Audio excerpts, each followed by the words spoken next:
I'm going to lose it if I have to hear one more time that if I go out and reach 2 people for Jesus, who then go out and reach 2 people for Jesus, 2 more people for Jesus, 2 more people for Jesus, and then those 2 people go on and reach 2 more people for Jesus, 2 people reaching 2 more people for Jesus, and then those 2 people go on to reach.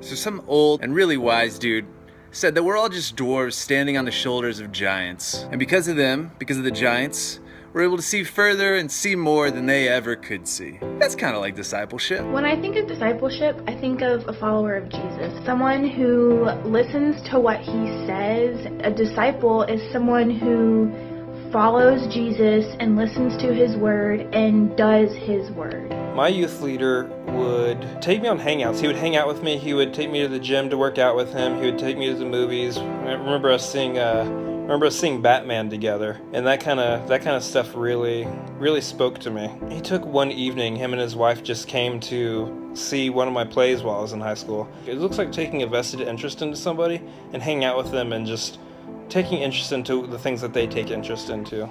Here's what I know some of you picture when it comes to discipleship.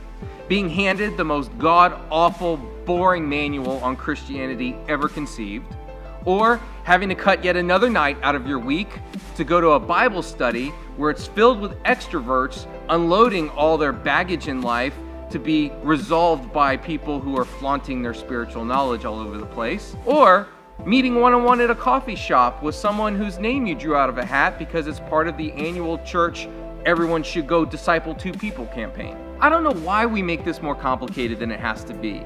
A disciple is simply a follower. I mean, let me ask you, who do you follow and why do you do it? I know for me, I follow podcasts or material from leaders that I want to be like, or I follow music and movies that inspire me. Whatever it is, I follow the things that bring value into my life. Don't you? So here is Jesus, someone who embodies ultimate value to mankind, the kind of value that transcends even our life here on earth.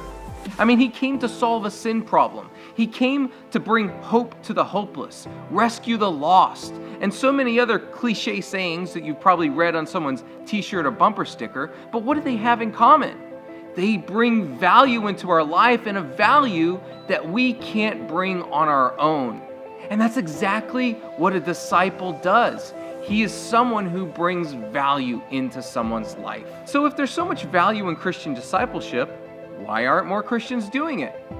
Maybe it's because our methods of discipleship bore even the dead.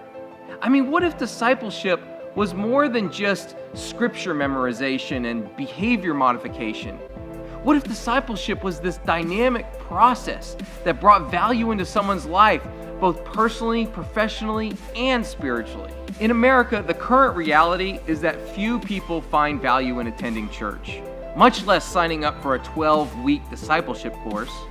I mean, they find value in things like academics, career growth, fitness, raising children, developing their passions. So maybe as church leaders, we should spend a little less time swimming upstream on this topic and trying to twist the arms of our people with antiquated discipleship methods, and maybe a little bit more time helping Christians really be equipped to go provide value in someone's life where they're already looking for it. As a Christian leader who loves to create disciples, I recognize that often the best way to do it is to first get to know the struggles, hopes, and dreams of those I'm connecting with. And then at that point, I can step in and help them take their next steps. Sometimes that's simply finding a job or helping them through a difficult relationship in their life, maybe budgeting their checkbook. But whatever it is, I seek to be the person that brings the most value into their world, because that's exactly what Jesus did for me. Just remember, discipleship doesn't have to be this stale process of reading and reciting scripture 24/7. It's actually, when done right, one of the most exciting parts of following Jesus. So just start with offering what you've been blessed with to others. God will sort out the rest.